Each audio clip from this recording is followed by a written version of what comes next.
नमस्कार। Micro FM में आपका स्वागत है। आज सुनिए मुंशी प्रेमचंद की लिखी कहानी बेटी का धन। बेतवा नदी दो ऊंचे कगारों के बीच इस तरह मुंह छिपाए हुए थी जैसे निर्मल हृदयों में साहस और उत्साह की मध्यम ज्योति छिपी रहती है। इसके एक कगार पर एक छोटा सा गांव बसा है जो अपने भग्न जातीय चिन्हों के लिए बहुत ही प्रसिद्ध है। जातीय गाथाओं और चिन्हों पर मर मिटने वाले लोग इस भावना स्थान पर बड़े प्रेम और श्रद्धा के साथ आते और गांव का बूढ़ा केवट सुक्खू चौधरी उन्हें उसकी परिक्रमा कराता और रानी के महल, राजा का दरबार और कुंवर की बैठक के मिटे हुए चिद्दों को दिखाता। वह एक उच्छ्वास लेकर रूंधे हुए गले से कहता, महाशय, एक वह समय था कि केवटों को मछलियों के इनाम में अशर्फियां मिलती थीं। कहार महल में झाड़ू देते हुए अशर्फियां बटोर ले जाते थे।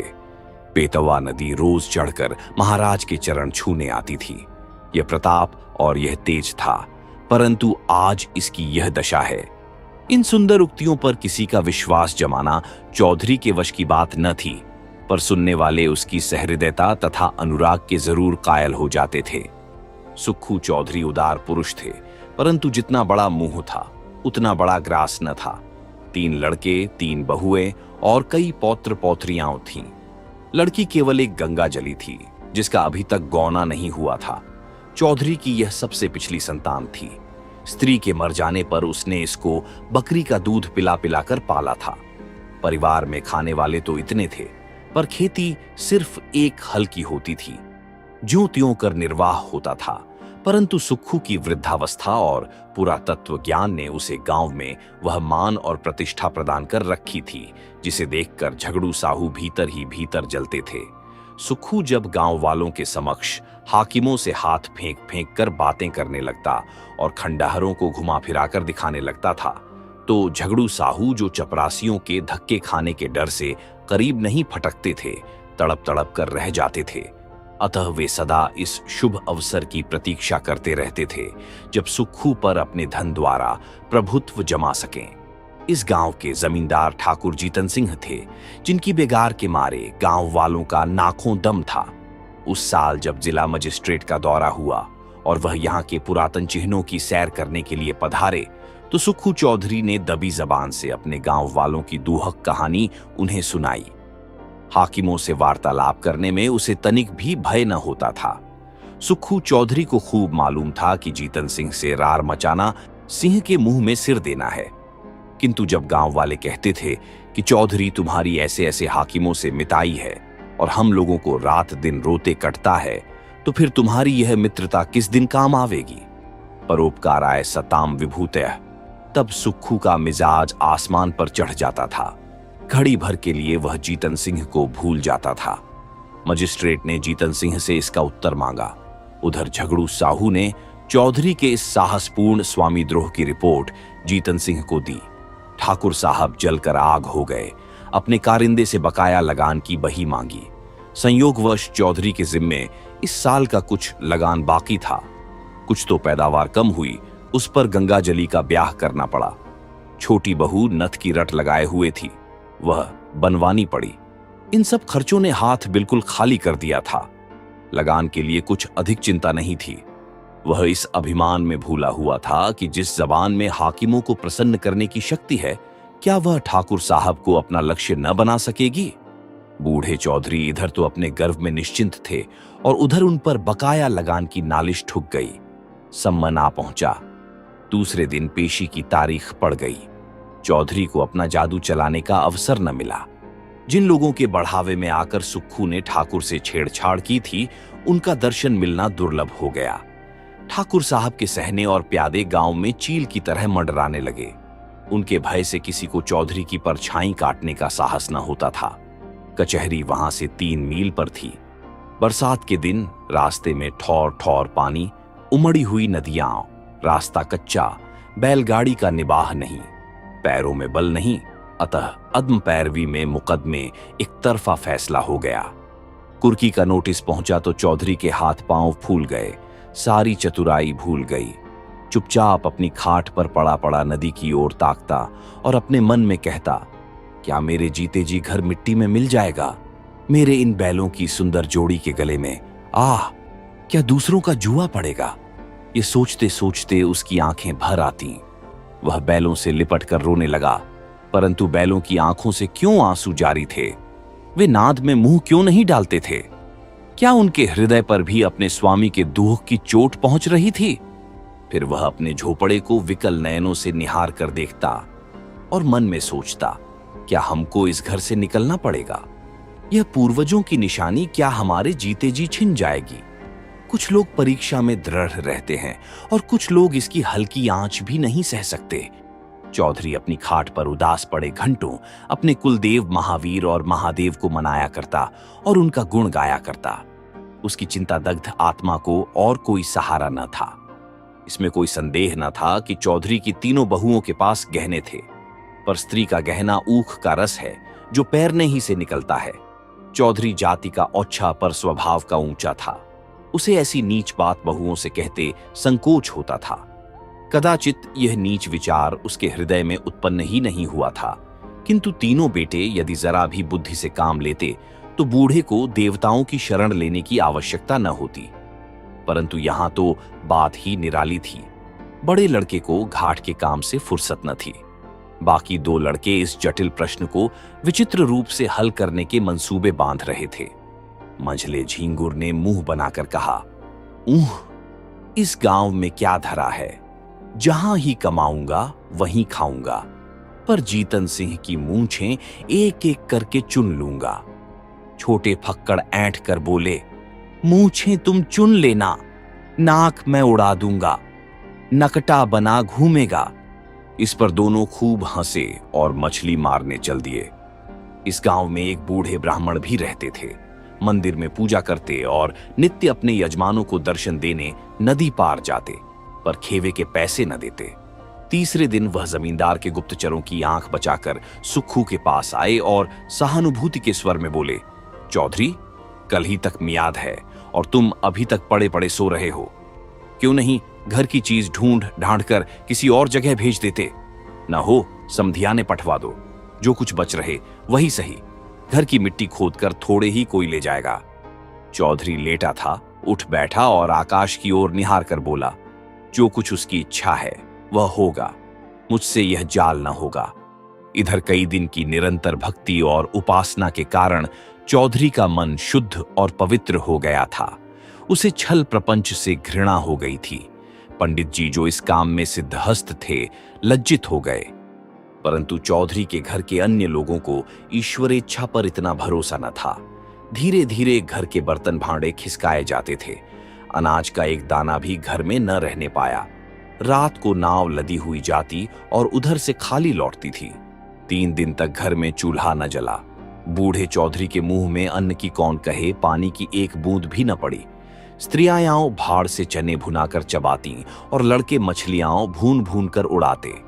परंतु बूढ़े की इस एकादशी में यदि कोई शरीक था तो वह उसकी बेटी गंगाजली थी। यह बेचारी अपने बूढ़े बाप को चारपाई पर निर्जल छटपटाते देख बिलख बिलख कर रोती। लड़कों को अपने माता पिता से वह प्रेम नहीं होता जो लड़कियों को होता है। गंगाजली इस सोच विचार में मग्न रहती थी कि दादा की किस भांति सहायता करूं। यदि हम सब भाई बहन मिलकर जीतन सिंह के पास जाकर दया भिक्षा की प्रार्थना करें तो वे अवश्य मान जाएंगे, परंतु दादा को कब यह स्वीकार होगा? वह यदि एक दिन बड़े साहब के पास चले जाएं तो सब कुछ बात की बात में बन जाए, किंतु उनकी तो जैसे बुद्धि ही मारी गई है। इसी उधेड़बुन में उसे एक उपाय सूझ पड़ा। कुम्हलाया हुआ मुखारविंद खिल उठा। पुजारी जी सुक्खू चौधरी के पास से उठकर चले गए थे और चौधरी उच्च स्वर से अपने सोए हुए देवताओं को पुकार पुकार कर बुला रहे थे। निदान गंगाजली उनके पास जाकर खड़ी हो गई। चौधरी ने उसे देखकर विस्मित स्वर में पूछा, क्यों बेटी, इतनी रात गए क्यों बाहर आई? गंगाजली ने कहा, बाहर रहना तो भाग्य में लिखा है, घर में कैसे रहूं? सुक्खू ने जोर से हाँक लगाई, कहां गए तुम कृष्ण मुरारी, मेरे दुहो खरो? गंगाजली खड़ी थी, बैठ गई और धीरे से बोली, भजन गाते तो आज 3 दिन हो गए। घर बचाने का भी कुछ उपाय सोचा कि इसे यूं ही मिट्टी में मिला दोगे। हम लोगों को क्या पेड़ तले रखोगे? चौधरी ने व्यथित स्वर से कहा, बेटी, मुझे तो कोई उपाय नहीं सूझता। भगवान जो चाहेंगे होगा। वेग चलो गिरधर गोपाल, काहे विलंब करो। गंगाजली ने कहा, मैंने एक उपाय सोचा है, कहो तो कहूं। चौधरी उठकर बैठ गए और पूछा, कौन उपाय है बेटी? गंगाजली ने कहा, मेरे गहने झगड़ू साहू के यहां गिरों रख दो। मैंने जोड़ लिया है, देने भर के रुपए हो जाएंगे। चौधरी ने ठंडी सांस लेकर कहा, बेटी, तुमको मुझसे यह बात कहते लाज नहीं आती? वेद शास्त्र में मुझे तुम्हारे गांव के कुएं का पानी पीना भी मना है। तुम्हारी ड्योढ़ी में भी पैर रखने का निषेध है। क्या तुम मुझे नरक में ढकेलना चाहती हो? गंगाजली उत्तर के लिए पहले ही से तैयार थी। बोली, मैं अपने गहने तुम्हें दिए थोड़े ही देती हूं। इस समय लेकर काम चलाओ, चैत में छुड़ा देना। चौधरी ने कड़क कर कहा, यह मुझसे न होगा। गंगाजली उत्तेजित होकर बोली, तुमसे यह न होगा तो मैं आप ही जाऊंगी। मुझसे घर की यह दुर्दशा नहीं देखी जाती। चौधरी ने झुंझलाकर कहा, बिरादरी में कौन मुंह दिखाऊंगा? गंगाजली ने चिढ़कर कहा, बिरादरी में कौन ढिंढोरा पीटने जाता है? चौधरी ने फैसला सुनाया, जगहसाई के लिए मैं अपना धर्म न बिगाड़ूंगा। गंगाजली बिगड़कर बोली, मेरी बात नहीं मानोगे तो तुम्हारे ऊपर मेरी हत्या पड़ेगी। मैं आज ही इस बेतवा नदी में कूद पड़ूंगी। तुमसे चाहे घर में आग लगते देखा जाए, पर मुझसे तो न देखा जाएगा। चौधरी ने ठंडी सांस लेकर कातर स्वर में कहा, बेटी, मेरा धर्म नाश मत करो। यदि ऐसा ही है तो अपनी किसी भावज के गहने मांग कर लाओ। गंगाजली ने गंभीर स्वर में कहा, भावजों से कौन अपना मुंह नोचवाने जाएगा? उनको फिक्र होती तो क्या मुंह में दही जमा था? कहती नहीं। चौधरी निरुत्तर हो गए। गंगाजली घर में जाकर गहनों की पिटारी लाई और एक एक करके सब गहने चौधरी के अंगोछे में बांध दिए। चौधरी ने आंखों में आंसू भरकर कहा, हाय राम, इस शरीर की क्या गति लिखी है? यह कहकर उठे। बहुत संभालने पर भी आंखों में आंसू न छिपे। रात का समय था। बेतवा नदी के किनारे किनारे मार्ग को छोड़कर सुक्खू चौधरी गहनों की गठरी कांख में दबाए इस तरह चुपके चुपके चल रहे थे मानो पाप की गठरी लिए जाते हैं। जब वह झगड़ू साहू के मकान के पास पहुंचे तो ठहर गए, आंखें खूब साफ की, जिससे किसी को यह न बोध हो कि चौधरी रोता था। झगड़ू साहू धागे की कमानी की एक मोटी ऐनक लगाए बही खाता फैलाए हुक्का पी रहे थे और दीपक के धुंधले प्रकाश में उन अक्षरों को पढ़ने की व्यर्थ चेष्टा में लगे थे जिनमें स्याही की किफायत की गई थी। बार बार ऐनक को साफ करते और आंख मलते, पर चिराग की बत्ती उकसाना या दोहरी बत्ती लगाना शायद इसलिए उचित नहीं समझते थे कि तेल का अपव्यय होगा। इसी समय सुक्खू चौधरी ने आकर कहा, जय राम जी। झगड़ू साहू ने देखा, पहचान कर बोले, जय राम चौधरी, कहो मुकद्दमे में क्या हुआ? ये लेन देन बड़े झंझट का काम है, दिन भर सिर उठाने की छुट्टी नहीं मिलती। चौधरी ने पोटली को खूब सावधानी से छिपाकर लापरवाही के साथ कहा, अभी तक तो कुछ नहीं हुआ, कल इजराय डिग्री होने वाली है। ठाकुर साहब ने न जाने कब का बैर निकाला है। हमको 2-3 दिन की भी मोहल्लत होती तो डिग्री न जारी होने पाती। छोटे साहब और बड़े साहब दोनों हमको अच्छी तरह जानते हैं। अभी इसी साल मैंने उनसे नदी किनारे घंटों बातें की, किंतु एक तो बरसात के दिन, दूसरे एक दिन की भी मोहल्लत नहीं। क्या करता? इस समय मुझे रुपयों की चिंता है। झगड़ू साहू ने विस्मित होकर पूछा, तुमको रुपयों की चिंता? घर में भरा है, वह किस दिन काम आवेगा? झगड़ू साहू ने यह व्यंग्य बाण नहीं छोड़ा था। वास्तव में उन्हें और सारे गांव को विश्वास था कि चौधरी के घर में लक्ष्मी महारानी का अखंड राज्य है। चौधरी का रंग बदलने लगा। बोले, साहू जी, रुपया होता तो किस बात की चिंता थी? तुमसे कौन छिपाव है? आज 3 दिन से घर में चूल्हा नहीं जला, रोना पीटना पड़ा है। अब तो तुम्हारे बसाए बसूंगा। ठाकुर साहब ने तो उजाड़ने में कोई कसर न छोड़ी। झगड़ू साहू जीतन सिंह को खुश रखना जरूर चाहते थे, पर साथ ही चौधरी को भी नाखुश करना मंजूर न था। यदि सूद दर सूद छोड़कर मूल तथा ब्याज सहज वसूल हो जाए तो उन्हें चौधरी पर मुफ्त का एहसान लादने में कोई आपत्ति न थी। यदि चौधरी के अफसरों की जान पहचान के कारण साहू जी का टैक्स से गला छूट जाए, जो अनेक उपाय करने अहलकारों की मुट्ठी गर्म करने पर भी नित्य प्रति उनकी तोंद की तरह बढ़ता ही जा रहा था, तो क्या पूछना। बोले, क्या कहें चौधरी जी, खर्च के मारे आजकल हम भी तबाह हैं। लहने वसूल नहीं होते, टैक्स का रुपया देना पड़ा, हाथ बिल्कुल खाली हो गया। तुम्हें कितना रुपया चाहिए? चौधरी ने कहा। 100 रुपये की डिग्री है, खर्च बर्च मिलाकर 200 के लगभग समझो। झगड़ू अब अपने दांव खेलने लगे। पूछा, तुम्हारे लड़कों ने तुम्हारी कुछ भी मदद न की? वह सब भी तो कुछ न कुछ कमाते ही हैं। साहू जी का यह निशाना ठीक पड़ा। लड़कों ने लापरवाही से चौधरी के मन में जो कुत्सित भाव भरे थे वह सजीव हो गए। बोले, भाई, लड़के किसी काम के होते तो यह दिन क्यों देखना पड़ता? उन्हें तो अपने भोग विलास से मतलब। घर गृहस्थी का बोझ तो मेरे सिर पर है, मैं इसे जैसे चाहूं संभालूं, उनसे कुछ सरोकार नहीं। मरते दम भी गला नहीं छूटता, मरूंगा तो सब खाल में भूसा भराकर रख छोड़ेंगे। गृह कारज नाना जंजाला। झगड़ू ने तीसरा तीर मारा। क्या बहुओं से भी कुछ न बन पड़ा? चौधरी ने उत्तर दिया, बहू बेटे सब अपनी अपनी मौज में मस्त हैं। मैं 3 दिन तक द्वार पर बिना अन्न जल के पड़ा था, किसी ने बात भी नहीं पूछी। कहाँ की सलाह, कहाँ की बातचीत। बहुओं के पास रुपये न हो पर गहने तो हैं, और वे भी मेरे बनाए हुए। इस दुर्दिन के समय यदि 2-2 थान उतार देती तो क्या मैं छुड़ा न देता? सदा यही दिन थोड़े ही रहेंगे। झगड़ू समझ गए कि यह महज जबान का सौदा है, और वह जबान का सौदा भूल कर भी न करते थे। बोले, तुम्हारे घर के लोग भी अनूठे हैं, क्या इतना भी नहीं जानते कि बूढ़ा रुपये कहां से लावेगा? अब समय बदल गया, या तो कुछ जायदाद लिखो या गहने गिरों रखो, तब जाकर रुपया मिले। इसके बिना रुपये कहां? इसमें भी जायदाद में सैकड़ों बखेड़े पड़े हैं, सुविधा गिरों रखने में ही है। हाँ, तो जब घर वालों को कोई इसकी फिक्र नहीं तो तुम क्यों व्यर्थ जान देते हो?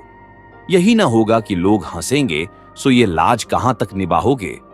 चौधरी ने अत्यंत विनीत होकर कहा, साहू जी, ये लाज तो मारे डालती है, तुमसे क्या छिपा है। एक वह दिन था कि हमारे दादा बाबा महाराज की सवारी के साथ चलते थे। अब एक दिन यह कि घर घर की दीवार तक बिकने की नौबत आ गई है। कहीं मुंह दिखाने को भी जी नहीं चाहता। ये लो गहनों की पोटली। यदि लोक लाज न होती तो इसे लेकर कभी यहां न आता, परंतु यह अधर्म इसी लाज निभाने के कारण करना पड़ा है। झगड़ू साहू ने आश्चर्य में होकर पूछा, ये गहने किसके हैं? चौधरी ने सिर झुकाकर बड़ी कठिनता से कहा, मेरी बेटी गंगाजली के।